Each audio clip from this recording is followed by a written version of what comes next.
자, 이어서 중국 얘기 다뤄보도록 하겠습니다. 오늘은 이베스타 투자증권의 백관열 연구원 연결하겠습니다. 안녕하십니까? 네, 안녕하세요. 이베스트투자증권 백관열 연구원입니다. 네, 연구원님. 우선 중국 증시 한 줄평으로 줄여주신다면 어떻게 보십니까?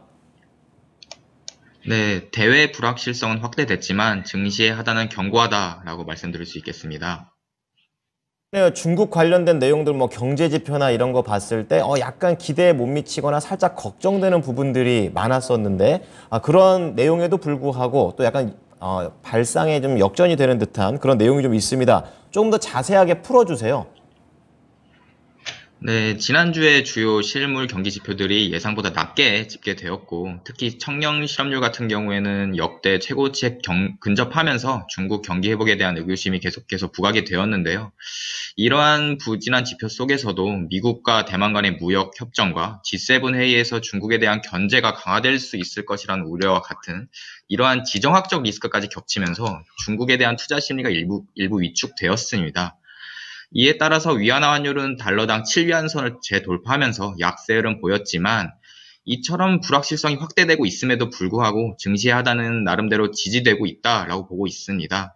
이에 대한 첫 번째 근거로는 속도는 조금 더디지만 그래도 꾸준하게 회복되고 있는 중국의 부동산 경기라는 점이겠고, 부동산에 관련된 내구재에 대한 소비 지원책도 계속해서 발표되고 있다는 점 역시도 중국 증시의 하단을 지지한 요인이었다라고 봐주시면 될 것 같고요.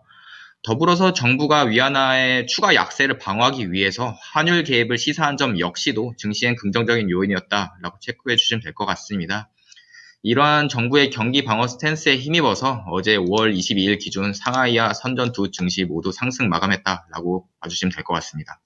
네, 원래 이렇게 힘들 때 잘하는 게 쉽지가 않습니다. 어쨌든 이 하단에서 꾸준히 뭔가 변화를 위해 노력을 하고 있는 중국의 움직임을 또 체크를 딱 해주셨는데요.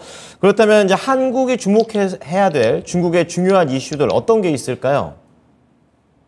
네, 첫 번째로 주목할 만한 것은 이제 미중 갈등 이슈입니다. 네, 지난주에 G7 회의에서 참여국들은 공동 성명문을 통해서 사실상 중국을 견제하는 내용들을 발표했습니다. 당연히 중국 정부에서는 이에 대해서 강력한 반대 의사를 표명을 했고요. 미국을 비롯한 서방 국가의 중국 반도체, AI 등 첨단 산업에 대한 제재에 대해서 지난 4월에 중국 정부는 이거에 대한 보복 차원으로 중국 내에서 판매되는 마이크론 제품에 대해서 안보 심사를 실시할 거라 발표한 바가 있었는데요. 이번 주말에 이 심사를 통과하지 못했다고 발표하면서 최종적으로 마이크론 제품에 대한 판매를 금지 결정했습니다. 어떻게 보면 G7 정상회담이 마무리될 때 이러한 조치를 내렸다는 것은 미국에 대한 경고 메시지로도 해석이 되는데요. 다만 이렇게 양국이 갈등이 깊어지고는 있지만 그래도 긍정적인 소식이 역시 있습니다. 바로 바이든 미국 대통령이 정상회담이 끝나고 나서 기자회견에서 중국과의 관계가 조만간 해빙될 것이다 라고 밝힌 점인데요. 사실상 얼마 전에도 미국 측은 중국과 관계가 정찰풍선 이전 사태로 돌아가고 싶다고 밝힌 적이 있었고, 블링컨 장관의 방중을 논의하고 있다 전한 바가 있습니다. 중국 역시도 눈치를 봤는지 어제 저녁에 미국을 비롯한 주요 해외 기업들이 중국에서 성장할 수 있도록 기회를 제공할 것이라 강조한 바가 있고, 미중 갈등이 깊어지고 있지만 양국의 이러한 갈등 개선을 위한 노력들은 그래도 긍정적인 요인이었다라고 체크해 주시면 될 것 같고요. 두 번째로 주목할 이슈는 중국의 충분한 정책 여력입니다. 사실상 어제 중국의 기준금리라고 볼 수 있는 LPR 금리가 동결이 되었는데요. 다만 이는 지난주에 발표됐었던 MLF 금리 동결로 예상됐던 부분이었다라고 봐주시면 될 것 같습니다. 그렇다면 앞으로 중국의 금리 인하 가능성이라든지 추가 정책력은 없는 것인가 라고 놓고 보면 충분히 있다라고 저희는 보고 있습니다. 지난주에도 언급드렸다시피 중국은 우선 물가가 낮은 건 실물 수요가 부진하다기보다는 돈육의 공급 과잉, 염가의 러시아산 우랄유 수입 확대 때문이다라고 계속 말씀을 드리고 있는데요.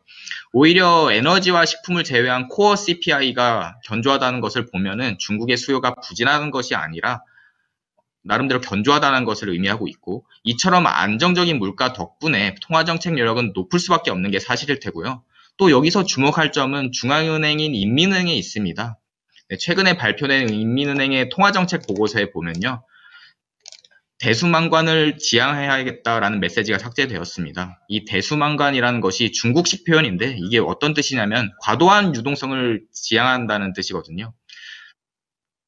근데 이번에 이러한 문구를 삭제했다는 것은 적극적인 부양 정책 신호로도 해석이 된다라고 저희는 보고 있기 때문에 결론적으로 현재 생각보다 더딘 중국 회복 속도와 안전적인 물가를 감안하면은 추후에도 금리 인하라든지 지급 준비율 인하라든지 가능성은 충분하다라고 봐주시면 될 것 같습니다.